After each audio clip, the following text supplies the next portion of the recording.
마가복음 10장 33절 말씀입니다. 마가복음 10장 33절부터 44절 말씀까지를 저와 함께 교독하겠습니다. 33절 말씀 제가 먼저 봅니다. 보라, 우리가 예루살렘에 올라가노니 인자가 대제사장들과 서기관들에게 넘겨짐에 그들이 죽이기로 결의하고 이방인들에게 넘겨주겠고 그들은 능욕하며 침뱉으며 채찍질하고 죽일 것이나 그는 3일 만에 살아나리라 하시니라. 세베대의 아들 야고보와 요한이 주께 나와 여짜오되 선생님이여 무엇이든지 우리가 구하는 바를 우리에게 하여 주시기를 원하옵나이다. 이르시되 너희에게 무엇을 하여 주기를 원하느냐. 여짜오되 주의 영광 중에서 우리를 하나는 주의 우편에 하나는 좌편에 앉게 하여 주옵소서. 예수께서 이르시되 너희는 너희가 구하는 것을 알지 못하는도다. 내가 마시는 잔을 너희가 마실 수 있으며 내가 받는 침례를 너희가 받을 수 있느냐. 그들이 말하되 할 수 있나이다. 예수께서 이르시되 너희는 내가 마시는 잔을 마시며 내가 받는 침례를 받으려니와. 내 좌우편에 앉은 것은 내가 주는 것이 아니라 누구를 위하여 준비되었든지 그들이 얻을 것이니라.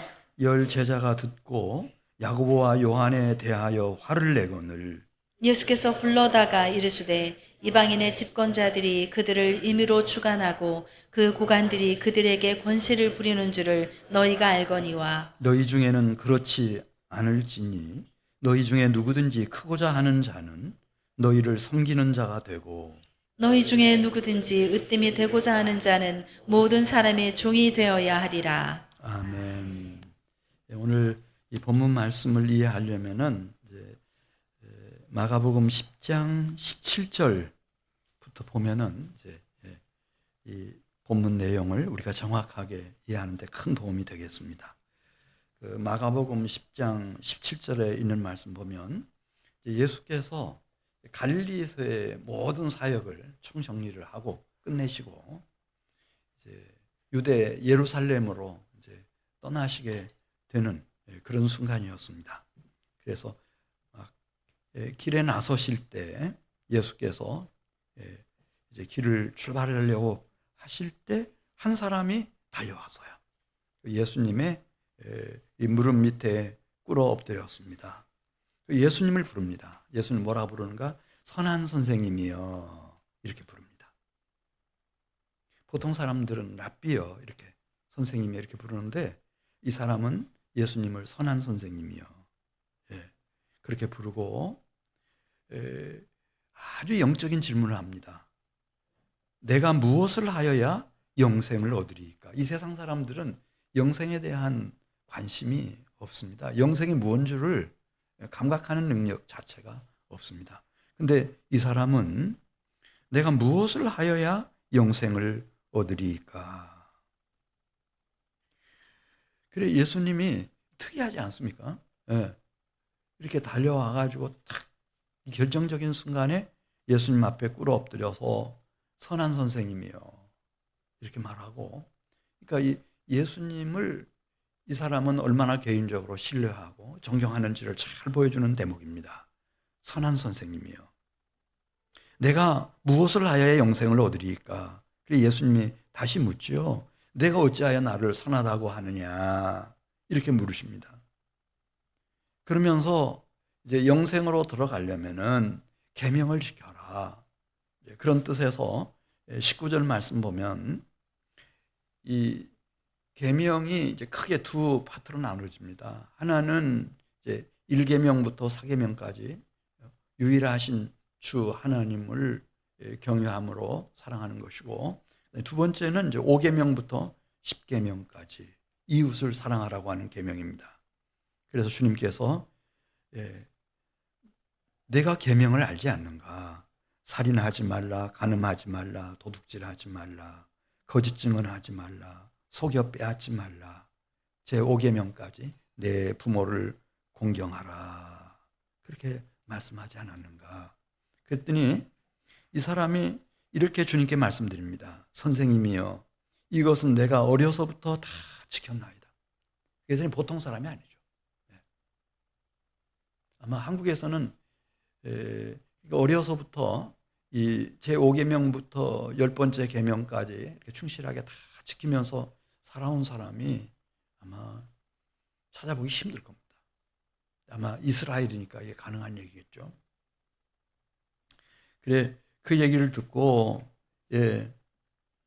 이 예수님께서 너무 사랑스럽게 바라보셨다는 거예요, 이 사람을.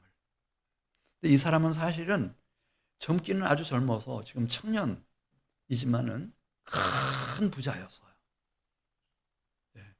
예수님이 이 예수님과 그 제자 이 모임, 예수 공동체가 이 초창기에는 참 어려웠어요. 예수님이 당신을 찾아온 사람들에게 식사를 좀 대접하고 싶은데 좀 대접할 수 있겠는가 물으니까 제자들이 막 빌립부터 시작해서 막 벌떼같이 일어나가지고 무슨 그런 말씀을 하십니까? 지금 여기 모인 사람이 한두 사람입니까? 200데나리온 떡을 가지고도 부족합니다. 우리 돈 없습니다.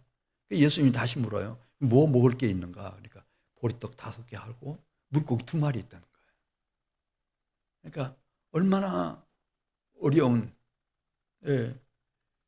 그 예수님의 모임 자체가, 예수 공동체가 얼마나 경제적으로 어려웠는지를 보여줘요. 그 후에도 또 예수님이 꼭 이 사람들 밥을 먹지를 못했어요. 3일 됐어요. 밥을 먹지 못한 지. 돌아가다가 쓰러질 것 같아서 먹여서 보내야 되겠다. 똑같았어요. 그때. 그래도 뭐 가진 게 있지 않겠나? 그러니까 그때는 보리떡 7개, 물고기 2마리 있었어요. 기가 막히죠. 또 한 번은 뭐 예수님이 이 곰팡이 얘기, 누룩 얘기 이렇게 하시면서 누룩 조심하라, 바리새인 누룩 조심하라 하니까 제자들이 무슨 그런 말씀하세요? 우리 떡도 없습니다. 떡 하나밖에 없습니다. 어떻게 예수님과 그 장정 제자들이 12명이나 되는데 또 그 예수님과 그 제자들을 따르는 사람들이 얼마나 많은데 그렇게 항상 살아왔거든요. 근데 지금 한 사람이 나타난 거예요. 많은 소유를 가진 큰 부자가 예수님을 찾아와가지고 예수님 발밑에 엎드려가지고 절을 하고 공손하게 예수님을 얼마나 존경하는지 선한 선생님이여 그렇게 부르고 그 예수님께 자기의 영생의 문제를 같이 상의를 드리고 영생을 얻을 수 있는 길을 저에게 알려주십시오. 이렇게 주님 앞에 나와서 엎드린 겁니다. 근데 예수님이 이 사람은 그냥 5계명부터 6계명까지 그냥 지키면 되지 이렇게 생각할지 모르지만 예수님은 서기관 중 한 사람에게 그 마가복음 12장에 보면 28절부터 2가지 주님이 이 계명을 주셨어요. 사실은 모세를 통해서 10계명이라고 하는데 이 계명을 주셨는데 그 계명을 주신 본래의 의도를 설명했어요. 이 10계명은 그 기초가 2가지라는 거죠. 하나는 이웃 사랑하는 거다. 내 이웃을 내 자신과 같이 사랑하는 거다. 그리고 최소한 그 이웃들을 해치지 마라. 살인을 한다든지 간음을 한다든지 도둑질을 한다든지 사기를 친다든지 그런 짓 하지 마라. 부모님 공경해라. 이거는 그러니까 이웃을 내 몸처럼 사랑하라고 하는 그 큰 계명 그것을 향해서 가려면 최소한 이제 그런 올무에서부터 벗어나야 되니까. 또 한 가지 계명이 유일한 주님이신 하나님을 마음을 다하고 목숨을 다하고 뜻을 다하고 힘을 다해서 사랑해라. 하나님 사랑해라. 근데 이 청년 부자는 이 그 원래 계명을 주신 주님의 의도를 잘 몰랐어요. 그래서 주님이 풀어서 말씀하시죠. 이제 너 돌아가서 네가 많은 소유 가지고 있는데 그거 팔아가지고 가난한 사람들을 도와줘라. 그리고 와서 내가 마음을 다하고 뜻을 다하고 성품을 다하고 힘을 다해서 유일하신 주 하나님을 사랑하는 길로 가고 있으니 나를 따르라. 이렇게 말씀하신 거예요. 그런데 우리 마가복음 10장 21절 말씀 보면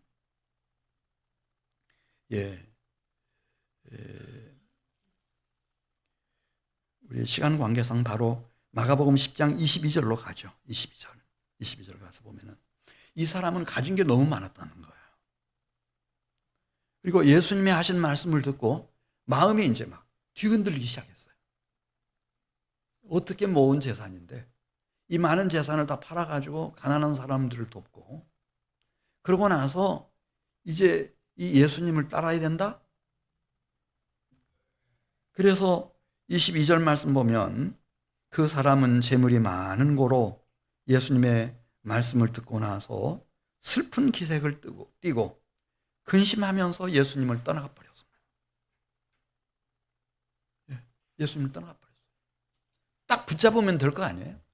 어떤 사람들은 뭐 이걸 또 예수 믿고 구원받는 그 사람 그 예수 믿고 구원받은 거 아니에요? 그 부자 청년? 예수님한테 찾아 나왔죠. 예수님 앞에 무릎을 꿇었죠.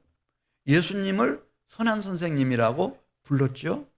그리고 자신의 영생의 문제를 놓고 예수님의 가르침을 받았죠. 예수님이 그를 바라보실 때 사랑스러운 눈빛으로 바라보셨죠. 이런 정도면 구원받은 거 아닙니까? 이렇게 생각할지 모르겠어요. 근데 이 사람이 슬픈 기색을 띠고 근심하다가 떠났어요. 떠나고 났을 때 자기 주변에 있는 제자들에게 이 하나님 나라에 들어가는 것이 무엇인지를 25절에 말씀하셨습니다. 하나님 나라에 들어가기가 얼마나 어려운지 차라리 낙타가 바늘귀로 들어가는 것이 부자가 하나님 나라에 들어가는 것보다 쉬우니라. 그렇게 말씀하셨어요. 네. 그리고 제자들이 놀라가지고 26절 말씀을 보면은 그런즉 누가 구원을 받을 수 있겠는가? 저런 청년 어려서부터 십계명을 지키고 그 다음에 실력과 능력이 뛰어나서 계속 성공하고 젊은 나이에 그렇게 많은 재산과 소유를 모은 모든 사람이 다 부러워하는 그러면서도 예수님을 존경하고 예수님 앞에 공손히 엎드리고 예수님을 선한 선생님이라고 고백하고 예수님께 자기 영혼이 영생을 얻는 문제에 대해서 지도를 받고 싶어하는 저런 사람이 천국 가지 않으면 누가 가겠는가? 네. 그때 예수님이 27절 말씀 보면은 사람으로서는 할 수 없으되 하나님으로서는 다 하실 수 있느니라. 이제 그런 말씀하시는데요. 네. 이제 이게 왜 그런가 하면은 보는 관점이 달라서 그래요. 우리는 사람을 볼 때 외모를 봅니다. 저 사람 키가 크네, 작네. 인물이 잘생겼네, 좀 약하게 생겼네. 예. 이 사람의 그 학벌이 이렇게 되고, 이 사람이 이 정도의 재력가네. 이런 걸 가지고 평가를 해요. 근데 하나님은 사무엘상 16장 7절에 보면은 하나님은 사람의 외모를 보지 않으시고 무엇을 보신다 그랬죠? 중심을 보신다 그랬어요. 그 중심이라는 말이 영어로 하트예요. 속, 마음, 심령. 이 속 사람을 보시는 거예요. 그래 마가복음 10장 13절 보겠어요. 네. 이제 제자들은 이 부자 청년 이 사람을 막 이렇게 높이 평가했어요. 그리고 많은 점수를 줬어요. 근데 어떤 아버지가 부모가 어린 아이들을 데리고 예수님께 나왔습니다. 그래서 제자들이 막 꾸지람해요. 네. 지금 예수님 심란하시고 너무 피곤해 하시는데 왜 이렇게 아이들 데리고 와서 예수님을 혼란스럽게 하는가. 꾸짖어서 내쫓습니다. 그걸 예수님께서 보고 계시다가 오히려 그 제자들을 꾸지람하고 쫓는 제자들을 향해서 노하셨다고 그랬어요. 진노하신 것 같아요. 그리고 말씀하십니다. 어린 아이들이 내게 오는 것을 용납하고 금하지 말라. 그러면서 14절 마지막에 하나님의 나라가 누구의 것이라 그랬죠? 부자 청년의 것이라 그랬어요? 하나님의 나라가 이런 어린아이의 것이니라. 이렇게 말씀하셨어요. 그러니까 제자들은 외모를 보는 거예요. 사회적인 신분이나 지위나 여러 재력이나 실력이나 이런 것을 보고 평가를 하지만은, 그러나 예수님은 달라요. 그 어린아이의 마음, 그 어린아이의 마음은 깨끗해요. 이 세상 재물에 미혹되지 않았어요. 그리고 예수님을 따를까? 내가 가지고 있는 이 소유 재산을 일본어로 생각할까? 그 마음이 지금 갈렸어요, 부자 청년은. 근데 이 아이들은 가진 게 없어요, 아예. 엄마 아빠의 도움으로 아이들이 지금 먹고 지금 무럭무럭 잘 자라고 있는 중이에요. 그러니까 마음이 깨끗하고 마음이 하나예요. 엄마 아빠랑 같이 이렇게 손잡고 예수님께 와서 예수님 만나고, 예수님 말씀 듣고 예수님 품에 안기고 예수님이 안수해 주시고 예수님이 축복해 주시는 그 시간이 너무 기쁘고 행복해. 왜냐하면 마음이 깨끗해요. 마음이 몇 개예요, 아이들은? 하나밖에 없어요. 어른들처럼 뭐 여기 50%, 저기 30%, 여기 또 20%, 그렇지 않아요. 자, 마가복음 10장 15절 말씀 보겠어요. 그래서 예수님이 중요한 말씀하세요. 이거 잘 보셔야 돼요. 내가 진실로 너희에게 이르노니 누구든지 하나님 나라를 어린아이와 같이 받들지 않는 자는 결단코 그곳에 들어가지 못하리라. 왜 그럴까요? 어린아이는 남자들에 비해서 깨끗하고 단순한 믿음으로 예수님께 나오는 자들이에요. 그 어린아이들을 예수님은 하나하나 당신 품에 안으시고 안수해 주시고 축복해 주셨어요. 이들의 중심을 읽으시는 분이, 이들의 한 생애가 어떻게 하나님을 영원롭게 할 것인지를 또렷이 바라보시면서 하나님은 이 아이들 하나하나를 그렇게 사랑하세요. 마태복음 18장 4절에도 어른은 아이들처럼 될 수 없어요. 아이들은 자기를 낮출 줄 알아요. 형 앞에서, 누나 앞에서, 삼촌들 앞에서, 엄마 아빠 앞에서, 할머니 할아버지 앞에서 자기를 낮출 줄 알아요. 겸손할 줄 알아요. 그래서 우리가 이 땅에 태어나서 80년 아니면 백수를 한다 하더라도 가장 충실하게, 가장 빠르게, 가장 알차게 신체가 자라고 이 정신적인 수준이 높아지고 하는 때가 언젠지 아세요, 여러분? 제 친구가 있었어요. 신학교 다닐 때. 외대 영문과를 졸업하고 미국 가서 한 10년 넘게 살다 왔거든요. 아이들은 미국 간 지 2, 3년이면은 원어민처럼 영어해요. 영어가 뭔 줄도 몰랐던 애들. 그렇게 해요. 초등학교 벌써 고학년 때문에 그렇게 해요. 이 친구가 10몇 년 만에 한국 왔거든요. 경상도 억양에다가 가기 전에 영어 하는 거하고 똑같아. 하나도 안 늘었어. 하나도 안 늘었어. 저만 그렇게 느꼈는가 했더니 다른 친구 교수도 얘기하더라고요. 어떻게 영어를 그렇게 못할 수가 있어? 왜 그래요? 나는 영어를 한국 외대에서 영어과 졸업했으면요, 영어 못하는 사람이에요? 어느 수준에 올라와 있죠. 근데 이걸 낮출 줄은 모르는 거예요. 거기 갔으면 거기서 해야지. 그래서 마태복음 18장 4절, 그러므로 누구든지 이 어린아이와 같이 자기를 낮추는 사람이 천국에서 큰 자니라.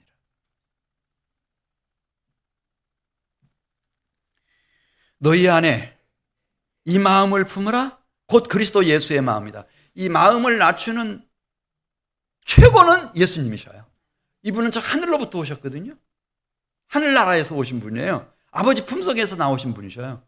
그런데 이 땅에 태어나실 때 피조물인 우리와 똑같은 몸을 입고 오셨어요.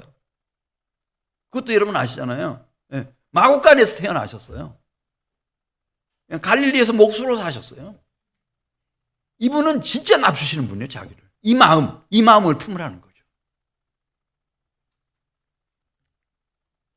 그렇게 자기를 그렇게 깨끗한 마음으로 이렇게 갈리지 않은 단순한 마음으로 낮출 줄 알면은 에스겔 36장 26절 보면 하나님께서 이런 사람들을, 중심을 보시는 하나님께서 이런 사람들을 딱 찾아내셔요. 그 속에다가 무엇을 주시는가? 새 영을 주신대요. 그 속에다 새 마음을 불어넣어 주신다네요. 네. 그래가지고 그들의 마음을, 강박한 마음이 아니에요. 자기밖에 모르죠. 네. 그게 아니고 부드러운 마음, 어린아이와 같은, 영어와 같은 그런 부드러운 마음을 가진 자가 되게 해주신대요. 할렐루야. 그래서 자, 부자 청년은 예수님 버렸어요. 왜냐하면 겉보기에 너무 훌륭한데 그 마음 그 자체가 너무 많이 오염되고 부패해가지고 돈을 많이 가지고 있으니 자기의 부족함이 뭔 줄도 몰라요. 예수님 말씀 알아듣지도 못해요. 떠나가 버렸어요. 자, 오늘 마가복음 10장 32절로 갑니다. 시간 관계상 33절로 바로 가죠. 33절. 그래서 예수님은 제자들에게 유대로 간다고 그렇게 그동안 말씀하셨지만은 이제 딱 꼬집어서 유대 어디로 가시는지 33절에 말씀하시죠. 예루살렘으로 가시는 거예요. 이제 갈릴리 모든 사역을 다 종료하시고 이제 예루살렘으로 가시는 거예요. 그럼 예루살렘에 들어가면은 무슨 일이 기다리고 있는지를 예방 접종하듯이 예수님께서 제자들에게 충격받지 않도록 미리미리 이제 다 말씀해 주세요. 근데 참 예수님이 어떻게 자신을 여기까지 낮추실 수 있나? 이게 이제 충격이죠, 우리는. 이분이 어떤 분인데? 그거 생각하면서 우리 33절 같이 읽겠어요. 보라, 우리가 예루살렘에 올라가노니. 거기서 예수님은 무슨 일을 당할까요? 인자가 대제사장들과 서기관들에게 넘겨짐에 그들이 예수를 죽이기로 결의하고 이방인들에게 넘겨주겠고, 총독 빌라도에게 넘겨주겠죠. 헤롯 왕과 총독 빌라도에게 넘겨주겠고, 그들은 예수님을 능욕하며 침뱉으며 채찍질하고 결국 어떻게 하죠? 십자가에 못 박아 죽일 것이지만은 그분은 죽은 지 3일 만에 다시 살아나리라. 오늘 설교 제목이 예수님의 순환과 부활 앞에서예요. 이걸 얘기하시는 거예요. 예수님은 어디까지 낮아지시는지, 십자가까지 낮아지시고 무덤 밑바닥까지 낮아지시는 거죠. 이걸 말씀하시는 거예요. 근데 이거를 그냥 한 번만 딱 하고 그만두신 게 아니고 마가복음 8장 29절을 보면 그 베드로가 주님 앞에 주는 그리스도십니다. 메시아, 구세주 그리스도이십니다. 그렇게 신앙 고백했을 때 그때 똑같이 말씀하세요. 마가복음 8장 31절에 인자가 많은 고난을 받고 장로들과 대제사장들과 서기관들에게 버림받아 죽임당하고 사흘 만에 살아나야 할 것을 비로소 그들에게 가르치셨다. 그런 말씀이 있죠. 또 마가복음 9장 9절 보면 변화산상에서 내려올 때도 베드로, 야고보, 요한에게 똑같은 말씀하시잖아요. 내가 이렇게 이제 십자가에 못 박혀 죽임당하겠고 죽고 난 3일 만에 다시 살아나겠는데 그 살아날 때까지는 그대들이 이 변화산상에서 본 것에 대해서 좀 비밀로 해달라. 그때도 말씀하셨어요. 또 마가복음 9장 30절 있는 말씀 보면 이 갈릴리 지역을 빠져나오시면서도 제자들에게 똑같은 말씀하세요. 네, 제자들을 가르치시며 또 인자가 사람들의 손에 넘겨져 죽임을 당하고 죽은 지 3일 만에 살아나리라는 것을 또 말씀하시죠.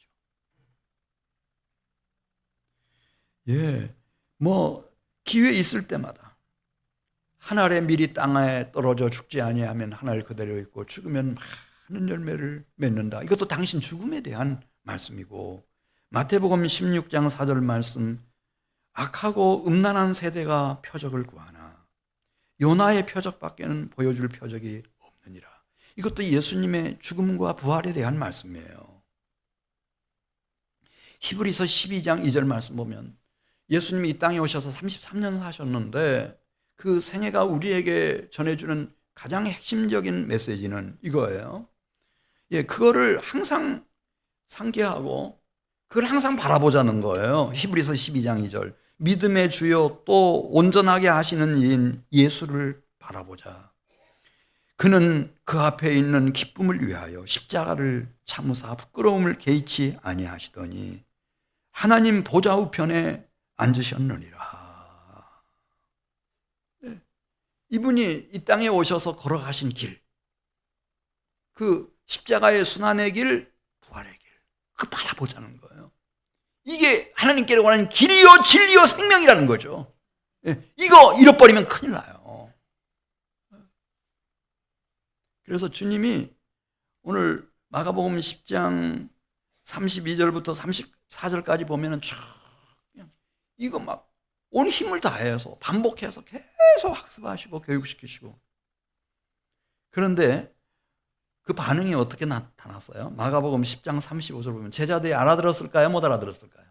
우리 중에는 알아들으신 분이 좀 몇 분 계시는 것 같은데, 네, 이 예수님과 함께 지금 예루살렘으로 올라가는 제자들은 어떻게 반응했죠? 35절에 나와요. 그 제자 중에서 가장 그 비중 있는 제자가 있어요. 예. 누구죠? 세베대의 두 아들 야고보와 요한, 침례 요한의 제자였던 요한부터 야고보와 요한. 그 아버지는 세베대인데 어머니가 예수님의 이모 살로메예요. 이모 아들들이에요. 누가? 야고보하고 요한이. 이 두 사람이 예수님 앞에 와가지고 무슨 부탁을 해요. 우리가 드릴 부탁이 있는데 꼭 들어주십시오. 그래, 무엇 해주기를 원하는가? 예수님이 이렇게 확인을 하니까 주님의 영광 중에 들어가시는 날 우리 둘을 하나는 주님 우편에 하나는 좌편에 좀 앉혀주세요. 예수님이 너희는 너희가 구하는 것을 알지 못하는도다. 내가 마시는 잔을 너희가 마실 수 있으며 내가 받는 침례를 너희가 받을 수 있겠느냐, 그러시면서 대답을 안 하셨어요. 그랬더니 이번에는 어디서 막 쫓아왔는지 쏜살같이 이모 살로메가 이 두 아들을 직접 데리고 예수님께 와가지고 주님의 나라에서 내 두 아들을 하나는 주님 우편에다가 하나는 좌편에다가 좀 앉혀주십시오. 그렇게 부탁을 하잖아요. 그걸 보고 있던 열 제자가 41절에 보면 막 화를 내면서요, 다투기 시작하는 거예요. 우리는 똑같이 예수님의 한 제자들 아니냐, 어떻게 그런 청탁을 할 수가 있냐, 세베대의 아들이라고 그러는 거냐, 이모의 아들들이라고 해서 그러는 거냐, 막 이러면서요. 그걸 예수님께서 보셨어요. 예. 그래 예수님이 마가복음 10장 45절 말씀 보면은, 마가복음 10장 45절. 인자가 온 것은 이 인자의 나라가 어떤 나라인지, 이 세상 나라와 어떻게 구별되는지를 지금 말씀하시는 거예요. 인자가 온 것은 섬김을 받으려 함이 아니라 도리어 섬기려 하고 자기 목숨을 많은 사람의 무엇으로 주려 함이라 그랬죠? 대속물로 주려 함이니라. 그리고 예수님은 하셨어요. 지금 3년 반 동안 예수님과 동고동락한 이 제자들, 그 언뜻 보면 뽑힌 사람들인 게 틀림없고 12사도예요. 근데 그 속내는 하나도 변치 않았어요. 우리 12사람의 서열이 어떻게 되느냐? 누가 우리 중에 가장 큰 자냐? 거기에 막 집중하는 거예요. 그러니까 이건 변치를 않아요.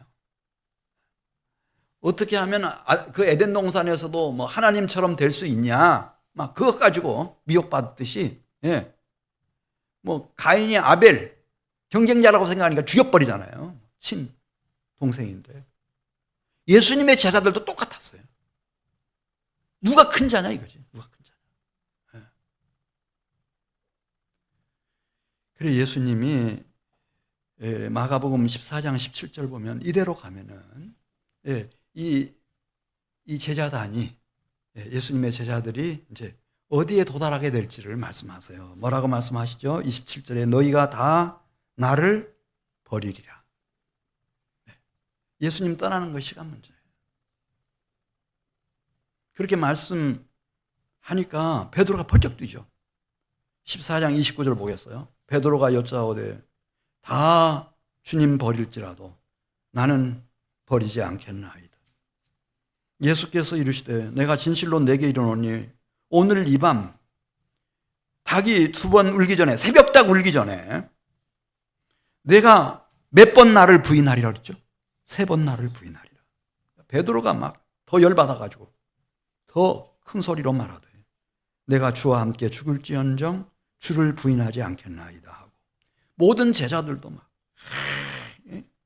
절대 우리 죽었으면 죽었지 주님 부인하지 않겠습니다. 딱 그렇게 했어요. 근데 여러분 그날 밤 제자들은 예수님 다 버렸어요. 다 달아버렸어요. 그도 자기가 명색이 수제자라는 책임감, 일말의 책임감 때문에 이렇게 예수님 맨 뒤에서 멀찍이 따라갔던 이 베드로, 가야바 법정에서 증언해야 될 거 아니에요. 예수님이 성전 헌다고 그랬어요? 그런 말씀 안 했어요. 가이사에게 뭐 세금 바치지 말라고 그랬어요? 그렇게 말하신 바가 없다. 이거 증언해야 되잖아요. 이분이 얼마나 많은 사람들을 치유했는지도 다 증언해야 될 거 아니에요. 근데 그냥 마당에서 들어가지도 못하고 마당 입구 쪽에서 나 예수 제자 아니다. 나 예수 모른다. 저주하고 맹세하고 도망쳐버리잖아요. 그래 끝나요. 예수님 돌아가시기 전에. 그게 마지막 모습이에요. 끝나요.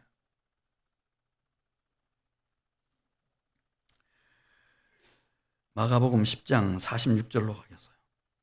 근데 마가가 정말 예수님을 따르는 것이 무엇인지를 부자 청년을 통해서 우리에게 보여주시는 게 아니고 그 사람 예수님 버리고 떠났다 그 얘기 쓰고 그 다음에 예수님의 제자들이냐 12제자냐 그 사람들도 다 예수님 버린 사람들이고 예수님 모른다고 나 예수 제자 아니라고 맹세하고 저주하고 부인하고 달아난 베드로고 한 사람을 소개를 해줘요.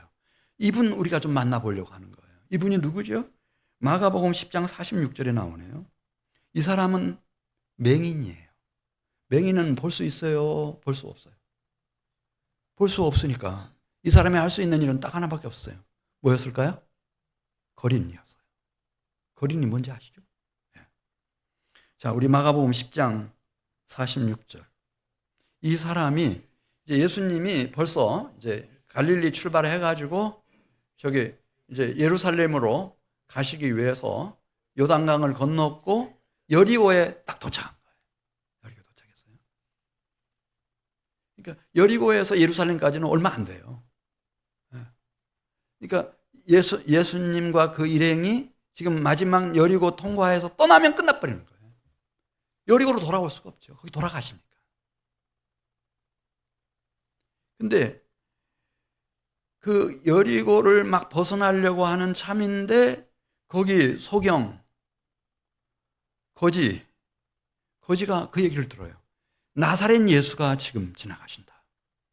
근데 막 그 순간에 그걸 느꼈던 것 같아요. 이게 내가 예수님을 찾을 수 있는, 만날 수 있는 마지막 기회겠구나. 예수님이 나를 이 맹인, 이 치명적 장애에서부터 나를 치유해 주실 수 있는, 그리고 거지로 평생을 살다가 인생 끝내버릴 수밖에 없는 나를 완전히 내 인생을 새롭게 하실 수 있는 다윗의 자손 메시아 그리스도이신데 이분이 지금 오셨구나. 이분이 지금 지나가고 계시는구나. 나사렛 예수가 지나가신다는 말을 듣고 이 맹인 거린이 큰 소리로 불러요. 다윗의 자손 예수야 이렇게 불러요. 신기하지 않아요? 다윗의 자손이라는 말이 이제 우리는 뭔 뜻인지 잘 모르지만은 구약 성경에는 그래요. 이분이 메시아라는 뜻이에요. 이분이 구세주라는 뜻이에요. 이분이 그리스도라고 하는 뜻이에요. 다윗의 자손 예수요. 나를 불쌍히 여기소서. 왜냐하면 더 이상 누가 도와줄 수 없어요. 부모가 도와주겠어요. 무슨 이웃들이 도와주겠어요. 도와줄 수가 없는 거예요. 누구밖에 없어요? 다윗의 자손이신 메시아 구세주 그리스도밖에 안 계시는 거예요. 그러니까 이 마지막 기회니까. 지금 지나가고 계시니까. 지금 벌써 지나가고 계신 예수님 뒤쪽을 향해서 다윗의 자손 예수여 나를 불쌍히 여기소서. 막 그랬더니 제자들이 막 또 꾸지람하는 거예요. 책망하고. 어린 아이들 예수님께 왔을 때하고 똑같아요. 가치가 없잖아요. 왜 저 사람은 치명적 장애를 갖고 있어요. 맹인이에요. 거린이에요. 무슨 가치가 있어요? 아무런 가치가 없지. 그렇다고 해서 이 사람이 주눅 들어요? 주눅 들 수가 없어요. 다윗의 자손 이분밖에 없으니까. 더 큰 소리로 다윗의 자손 예수여 나를 불쌍히 여기소서. 막 얼마나 크게 예수님을 부르고 불쌍히 여겨달라고 간곡하게 목을 맸는지 이 예수님 들으셨대요. 딱 멈추셨어. 더 이상 갈 수가 없죠. 갈 수가 없죠. 좀 데려오라고. 맹이니까 좀 데려다 달라고. 그래서 누군가가 말해줬어요. 예수님이 당신을 지금 찾고 계신다. 그랬더니 뒤집어 쓰고 있던 겉옷을 내던져 버렸다는 거예요. 이건 이 사람 전 재산이거든요. 뭔만 중요한가 이 사람에게? 예수님을 만나는 것이 중요한 거예요. 그리고 막 허겁지겁 넘어지면서 꼬꾸라지면서 예수님 앞에 와서 딱 섰어요. 그때 예수님이 말씀하시죠. 뭐라고 말씀하셨나?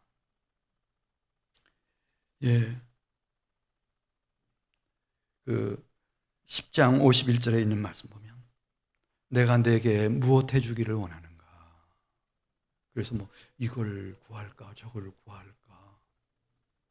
그래 고민할 필요도 없어요. 이 사람은 선생님이요 보기를 원하나이다. 정확해요. 제가 보기를 원하나이다. 그랬더니 예수님께서 말씀하십니다. 가라. 내 믿음이 너를 구원하였느니라. 밝은 눈으로 건강한 몸으로 너는 돌아가라. 내 믿음이 너를 구원했다. 근데 52절을 천천히 하반절을 보면요. 눈이 밝아졌어요. 깨끗하게 치유를 받은 거예요. 근데 그 자리에서 결단하고 부자 청년과는 달라요. 예수님을 떠난 것이 아니고 예수님이 가라고 했는데도 예수님을 딱 따라 나서는 거예요. 이 마가복음이 언제 쓰여졌냐? 이제 학자들에 따라서 주 55년경에 쓰여졌다고 그렇게 일찍 마가복음이 쓰여졌다는 설을 주장하는 학자들도 있는데 제가 볼 때는 그렇지 않아요. 이 마가복음 13장 1절 2절에 보면 거기에 그게 나와요. 헤롯이 83년 동안 온 공을 들여서 잘 건축한 그렇게 거대하고 웅장하고 견고한 헤롯 성전을 돌 위에 돌 하나 남지 않도록 파괴시켜버릴 거다. 파괴될 거다. 그런 예언을 한 게 나와요. 그래서 많은 사람들은 또 이게 주후 70년경에 쓰여졌겠구나. 그리고 부자 청년 이름이 안 나와요. 그 예수님께 찾아 나왔던 부자 청년이 누군지 이름이 안 나오는데 이 맹인, 거린 이 사람은 바디메오다 이렇게 딱 나와요. 바디메오. 디메오의 아들 바디메오. 이걸 보면은 이 사람은 그게 맞았어요. 예수님을 만나서 치유받자마자 예수님을 따르기 시작했는데 예수님이 주 30년에 돌아가셨거든요. 그러니까 40년 동안 주 70년이라고 하면 40년 동안 한결같이 주님을 따르고 주님을 섬기고 주님의 공동체를 위해서 봉사한 거예요. 정말 이 바디메오는 영화로운 이름이 됐죠. 왜 그런가 하면 예수님을 어떻게 찾아야 되는지 예수님을 만나면 어떤 일이 일어나는지, 이런 사람들은 일평생 하루 이틀 사흘 나흘이 아니고 40년이라도 천국 갈 때까지 천국 가서도 영원무궁토록 주님을 따를 수밖에 없겠구나. 그런 본보기가 된 거예요. 그래 마가가 의도적으로 이제 마가복음 10장 마지막에다가 그러면은 예수를 진짜 따르고 예수를 진짜 만나고 예수님을 위해서 평생을 살고 그 공동체를 위해서 가장 아름다웠던 이름 바디메오. 그는 한때 소경이었지만은 거린이었지만은 바디메오다. 이렇게 우리에게 알려주는 겁니다.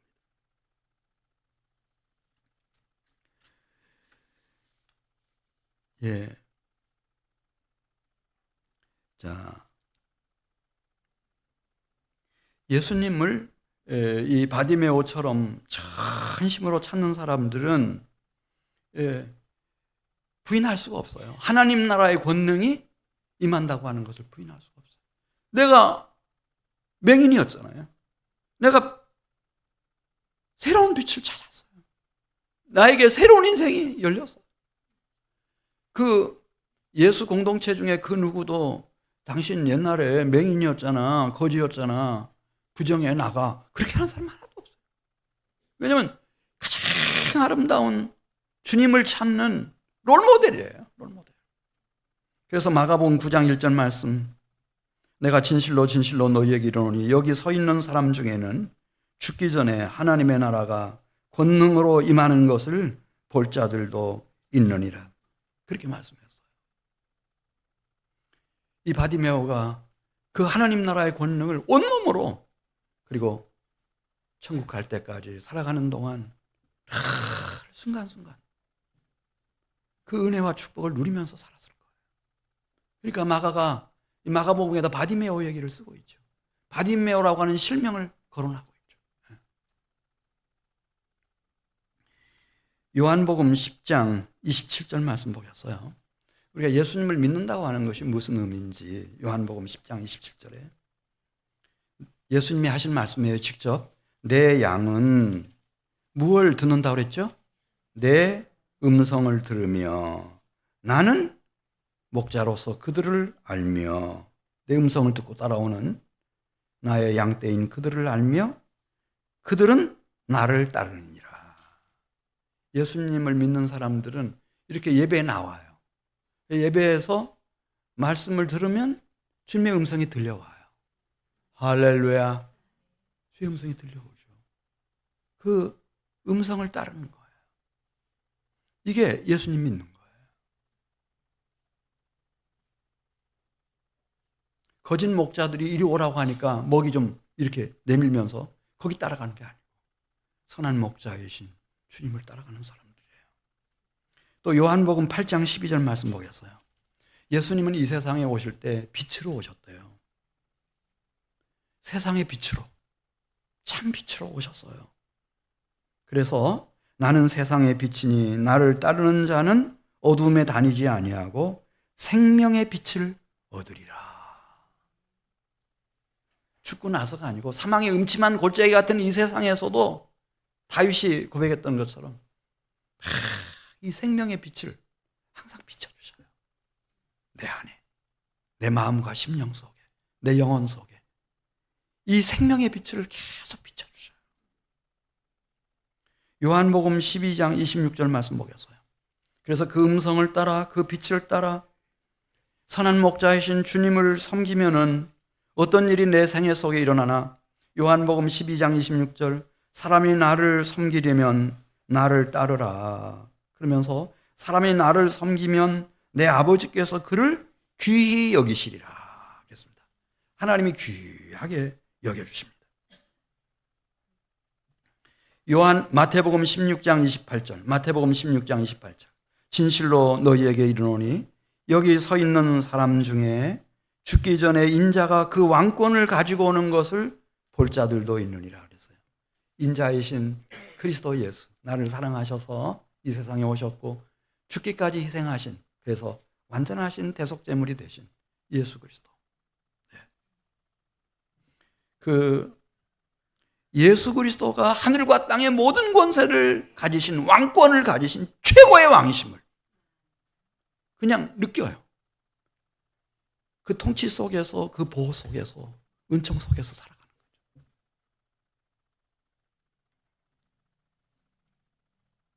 하나 말씀드리고 마치겠어요. 베드로한테 약속했잖아요. 우리 너희들 나 다 버릴 거다. 그렇지만 어디에서 만나자고 그랬죠? 갈릴리에서 만나자. 이렇게 했어요. 내가 죽겠지. 그렇지만 3일 만에 살아나가지고 내가 갈릴리로 갈 테니 갈릴리에서 만나자. 근데 또 갈릴리 가가지고도 베드로가 엉뚱한 짓 하는, 사람이 한 번 이렇게 막, 예, 자기가 원하는 대로 띠뛰고, 예, 자기 마음대로 띠뛰고 원하는 곳을 찾아다니면서 살았던 이 베드로는 갈릴리에 내려가가지고도 다른 7, 자기 포함해서 6명의 제자들을 선동해가지고 물고기 잡으러 갔어요. 또. 예. 끝이 없어요. 끝이 없어요.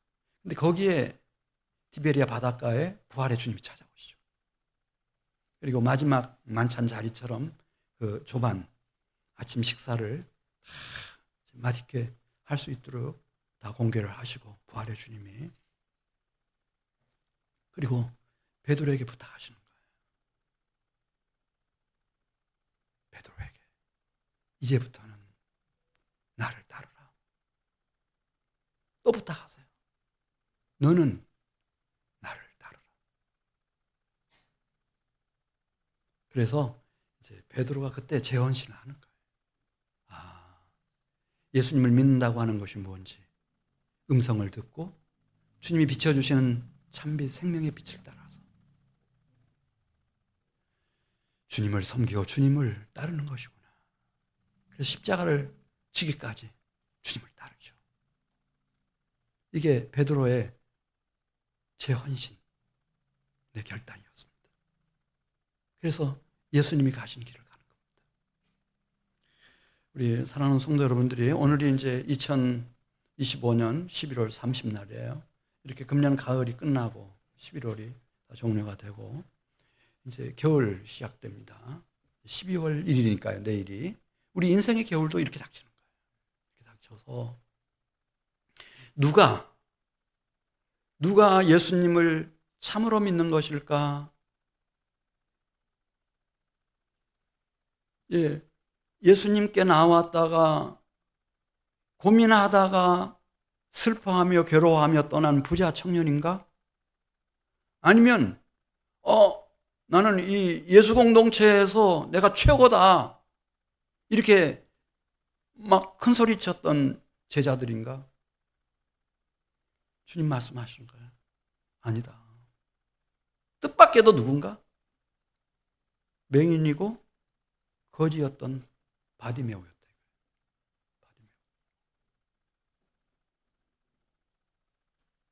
그가 너희 안에 그리스도의 마음을 품으라고 했는데 그가 정말 자신을 이렇게 낮출 줄 알았어요.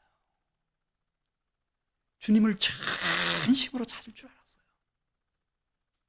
주님의 은혜, 주님의 구원의 능력이 임했을 때 그는 조금도 미동도 하지 않고 주님을 따랐어요. 끝까지 따랐어요. 바디메오였어요. 이 한 사람을 찾으시는 거예요.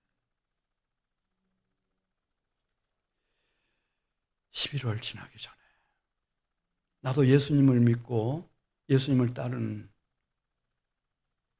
그리스도인으로서 어떻게 살아가야 될지를 한번 좀 고민하시고 주님 앞에서 결단하시는, 제 헌신을 주님 앞에 다짐하시는 남은 시간 되시기를 주의 이름으로 간절히 부탁을 드립니다.